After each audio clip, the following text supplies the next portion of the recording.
Sejam bem-vindos, inventores do Brasil! Estamos começando mais um vídeo da Cyber School. Hoje preparamos um conteúdo especial. Vamos entrevistar Rafael Vivacqua. Ele é pesquisador do Instituto Federal do Espírito Santo e desenvolveu o seu próprio carro autônomo. É isso mesmo, um brasileiro desenvolvendo o seu carro autônomo aqui no Brasil. E a gente vai conferir tudo isso na entrevista que a gente vai ver agora.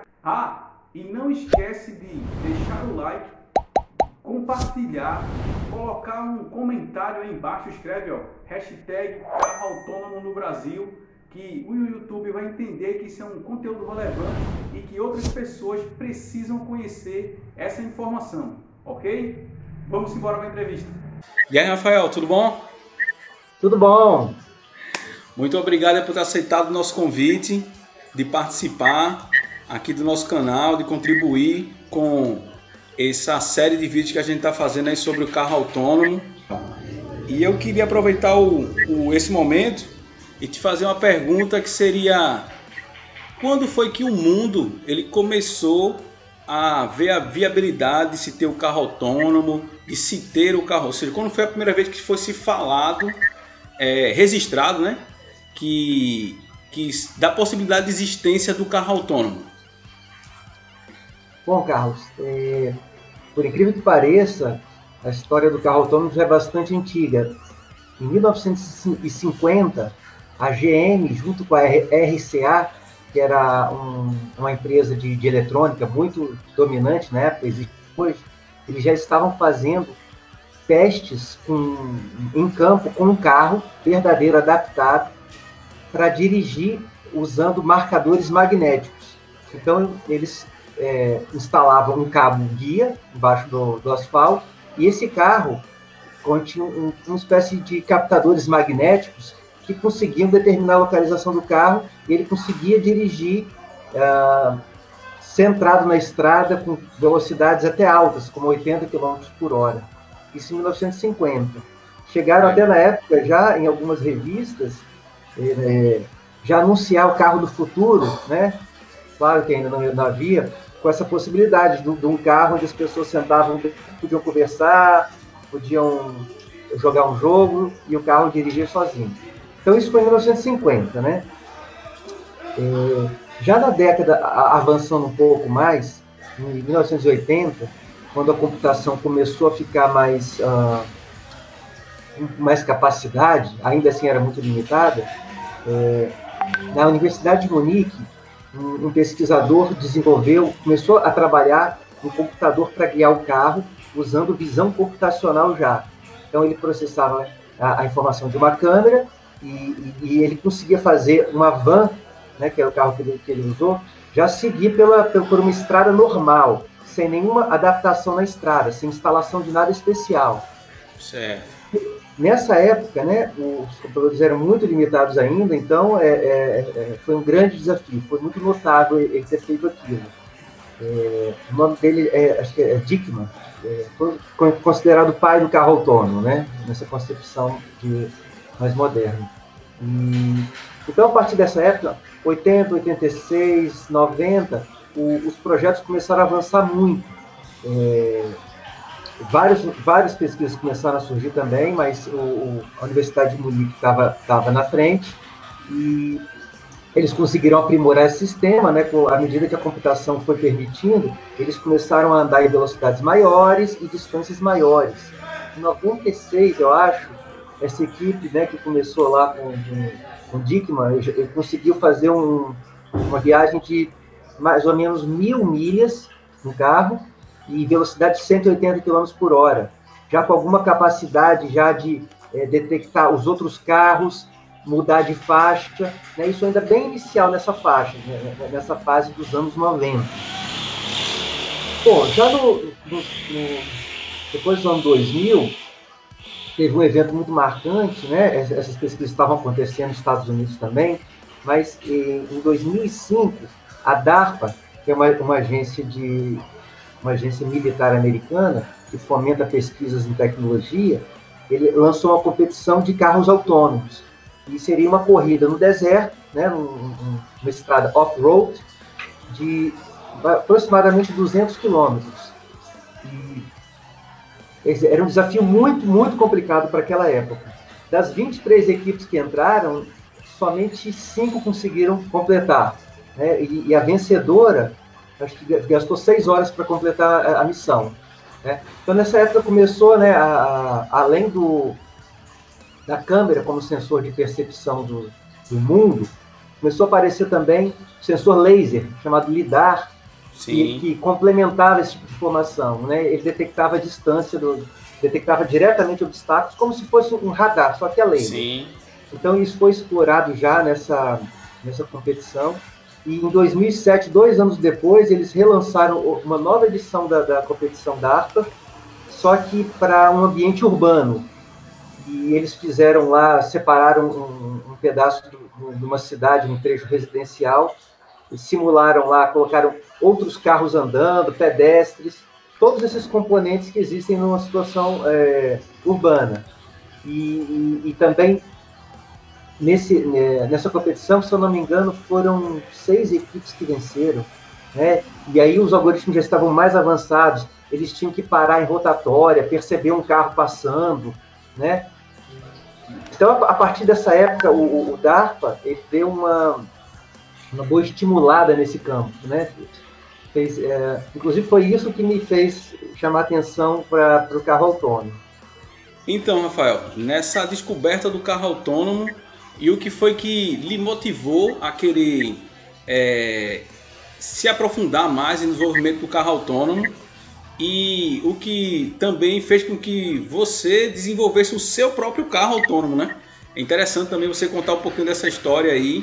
A gente vê que tem um carro desse aqui andando no Brasil e sendo desenvolvido por brasileiro. Isso dá uma energia muito positiva para a gente fica super motivado. E aí eu queria que você falasse um pouquinho aí sobre esse seu estudo e um pouquinho sobre o desenvolvimento do seu carro. Bom, eu confesso que quando eu terminei o mestrado, em 2003, eu estava sem nenhuma ideia sobre um assunto possível para o doutorado, né? Eu voltei a trabalhar e, enfim, fiquei envolvido durante um tempo nisso, até que em 2008, mais ou menos, eu assistindo alguns vídeos, me chegou o vídeo de divulgação dessa competição DARPA, dos carros autônomos dirigindo lá no deserto. Eu vi aquilo, né? Foi a primeira vez que eu tive contato com um carro autônomo, eu não tinha nem pensado nesse problema, e achei aquilo muito legal, muito, muito desafiador. Primeiro, eu achei desafiador porque é complexo, né? E eu sempre gostei de robótica, né? E eu via também como um robô, então já casou, né? Eu pensava em robótica. E outra coisa muito interessante é a possibilidade desse trabalho, né, contribuir para uma tecnologia que vai mudar radicalmente a maneira como o homem se relaciona com o automóvel, né? Há muitos anos o homem dirige o automóvel da mesma maneira, né? Foi criado em 1900. Então, aquilo me deu Essa ideia do volante, né? Ou seja, 100 anos que o carro tem aquela mesma roda na frente, né? Que ele sai guiando e... Então, você vê lá o Ford T, 1908, até os atuais, né? E se a gente pensar futuramente, daqui a, sei lá, 50 anos, quando realmente o carro com o volante for coisa do passado de museu, eles vão achar uma coisa até estranha. Uhum. Então, isso me animou muito. Aí juntou com outro aspecto interessante, que a computação ficou cada vez mais barata. Então, para você pensar em um carro autônomo, você primeiro tem que ter um computador capaz de processar visão, né? Visão computacional é uma tarefa um pouco pesada, mas com os notebooks normais daquela época você já conseguia fazer isso. Então o hardware já estava disponível, não precisava de um computador muito especial nem nada. Então foram uma série de fatores que juntaram e chegou o momento que eu tinha que, né, eu estava trabalhando no IPS, eu tinha que decidir meu tema de doutorado. Então eu juntei a fome e a vontade de comer. Eu falei, eu vou trabalhar com carros autônomos. Eu encarei esse desafio, na época não tinha, na UFES, né, não tinha ainda, e aí como ponto de partida, eu comecei a adaptar meu próprio carro para funcionar de laboratório, para testar, capturar imagens e tudo mais, não tinha o carro ainda, e A partir daí eu fui desenvolvendo gradativamente, porque eu tenho uma base, eu sou engenheiro eletricista, né? Então eu tenho conhecimento de eletrônica, fiz as adaptações no carro, parte das adaptações mecânicas, como por exemplo, motor do volante, motor do freio, algumas coisas eu terceirizei, eu passei o desenho para ser construído, mas, enfim, foi um trabalho que foi feito gradativamente, né? Começou oficialmente em 2012, até hoje estou trabalhando, né? Menos, mas teve um período desse trabalho meu que eu fui para... Eu fiz um estágio, chama doutorado sanduíche, né? Eu fiz um intercâmbio de estudo na Universidade de Parma, na Itália, onde eles já trabalham com carro autônomo desde 2000, mais ou menos. Então, lá eu tive a oportunidade de aprender bastante e tive a oportunidade de testar meu algoritmo lá, numa condição de estradas melhores e tudo mais, né? Então, hoje, né, depois desse tempo todo, o carro, ele não terminou ainda, tem sempre coisa para fazer, né? E a parte de detecção de obstáculos de outros carros, estratégias de evitar colisões e tudo mais, isso tudo ainda é um campo que tem que ser trabalhado na continuidade desse trabalho. Né? Agora, nessa fase, eu vou continuar envolvendo outros alunos do IFES que estão interessados em fazer isso lá no programa de mestrado. Legal. E nessa de você ter pego o seu próprio carro tal, e fazer, ninguém nesse meio termo aí chegou a te chamar de doido, tal. O que é que você tá fazendo, Rafael? Esse negócio... Nossa Senhora, como teve. Teve, inclusive, pessoas lá da minha própria faculdade que acharam aquilo tão arriscado que me proibiram de fazer testes. Eita! E foi um problema sério, eu tive que... Aí o tempo lá na Itália me ajudou nesse momento, né? Porque até que eles entendessem que no Brasil ainda não tem uma legislação regulamentando o desenvolvimento desse tipo de coisa, né? E a pesquisa, a ciência não espera, né? Senão o tempo passa. Sim. Enfim, mas eu sempre procurei fazer seguindo as normas de segurança que os outros trabalhos comentavam no mundo todo, né? Sistemas de segurança, diretriz, acho que nem há hoje ainda, de como conduzir esses testes. Mas, enfim, eu instalei no carro vários dispositivos de segurança, parada de emergência, sistema de desenergizar o volante, limitador de torque de acionamento para você não brigar com o carro, em situações de pânico, porque, né, o desenvolvimento e não dá para fazer esse desenvolvimento sem testes práticos também, só em simulação e tudo mais. Então, foi uma parte muito complicada do trabalho, porque existe um sério risco de trabalho, né? Se você não tomar todas as medidas de segurança, os métodos e tudo mais, você pode causar um acidente muito grave. Então, é uma coisa bastante complicada. Isso torna esse trabalho realmente bastante cansativo, em geral. Entendi. Muito bom. E sobre esse pessoal que está vendo todo esse desenvolvimento agora, ou seja, qual é a área, quais são os cursos que você acha que a pessoa tem que estudar, que ele tem que se mergulhar aí? Bom, o carro autônomo, eu falo assim, foi um projeto que eu desenvolvi praticamente sozinho, sozinho, posso falar. Assim, é uma situação excepcional. Mas o que eu percebi é que nesse projeto eu tive que aplicar todos os conhecimentos de engenharia que eu tive, desde mecânica, elétrica, eletrônica, computação, sensores, visão computacional, inteligência artificial, telecomunicações. Todos esses campos de conhecimento são aplicados no carro autônomo. Então, é um trabalho muito multidisciplinar. Tem espaço para várias coisas serem feitas.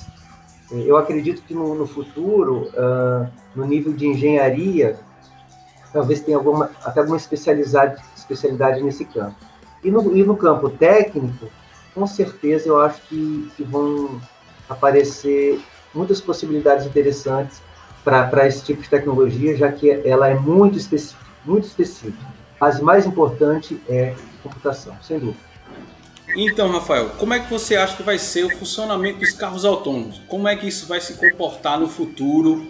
As pessoas, elas vão ter carros próprios? Como serão as estradas? Será que o carro ele vai continuar no chão ou ele vai voar agora? Como é que isso vai ficar? Como é que você vê que isso vai funcionar? Bom, Carlos, eu acho essa pergunta bastante interessante, porque à medida que eu fui trabalhando com carro autônomo, eu achava que todo mundo ia ter o seu próprio carro autônomo em casa, um dia, né? Mas eu comecei a perceber que o carro autônomo, ele é um equipamento tão complicado, e ele é tão sofisticado, é como se fosse uma nave espacial, do ponto de vista da quantidade de sistemas, de computadores que tem que estar funcionando com alto grau de confiabilidade. Então, pensando bem nisso, seria tão complicado a pessoa ter um carro desse, manter tudo funcionando, porque se não funcionar, pode causar um acidente gravíssimo. Então, enfim, por conta disso tudo, o que eu acho que vai acontecer é que no futuro, quando o carro autônomo estiver funcionando bem, as pessoas não vão querer ter o seu carro autônomo. Porque elas simplesmente vão contratar o serviço de transporte, igual o Uber, por exemplo. Vão ter táxis autônomos. Então, o que eu acho que vai acontecer é que vão ter empresas que vão estar oferecendo esse serviço de transporte através de carros autônomos. E elas próprias têm que manter essa frota funcionando. Fazer a manutenção do carro, né? A legislação que vai ter para o carro andar nas ruas, ou seja, isso vai ficar tudo com a empresa. As pessoas elas vão ficar só usufruindo do serviço. Exatamente. E a tendência disso é que vai baratear mais o custo, imagina, né? Sim. Que vai diminuir o custo do motorista e vai ter várias vantagens, por exemplo, principalmente nos centros urbanos, problema de estacionamento, problema de manutenção. Você tem um carro, você tem que fazer manutenção, você fica livre disso tudo, né?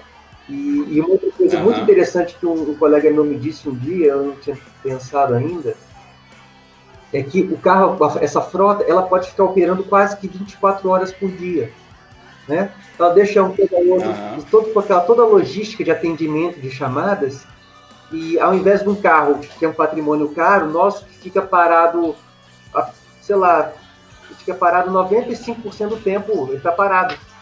Quando a gente está em casa, ele está na garagem. Então, poderia ter uma frota bem menor com esse esquema de compartilhamento, né?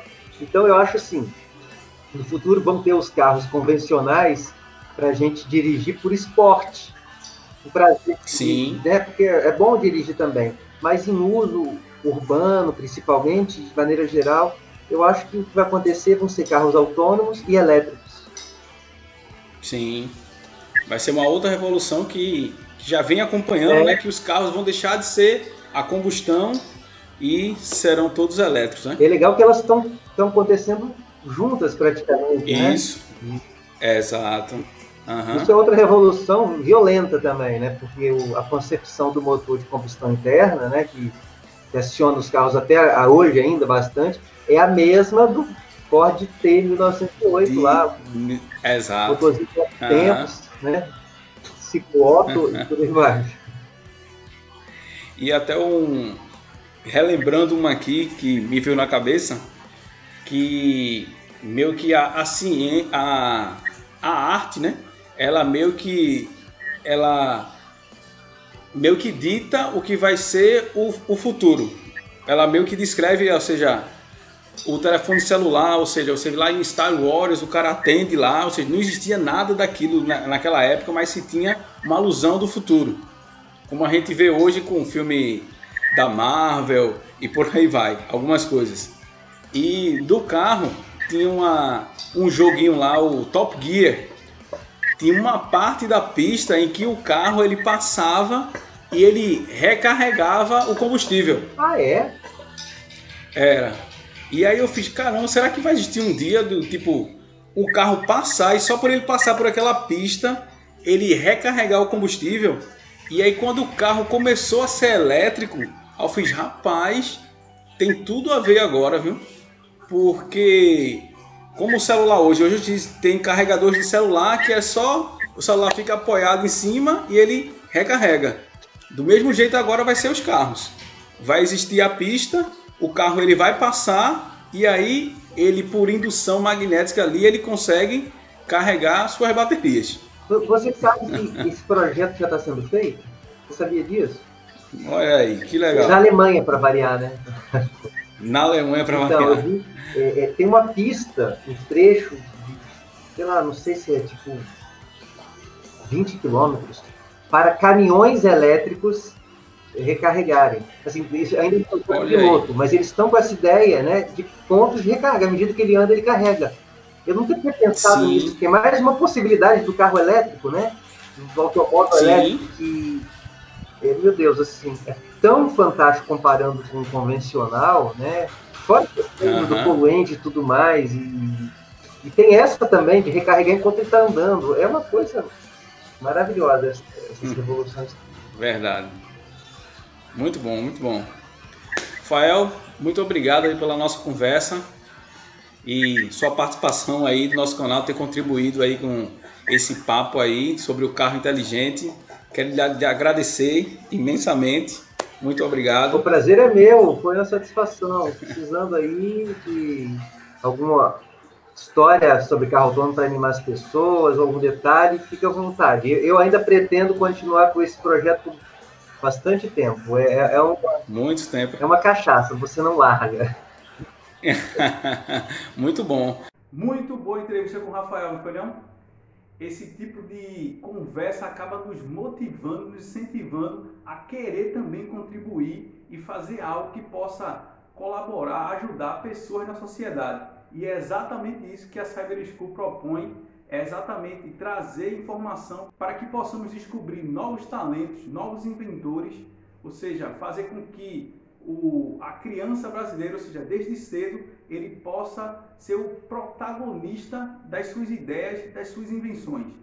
É isso aí. Até o próximo vídeo. Tchau!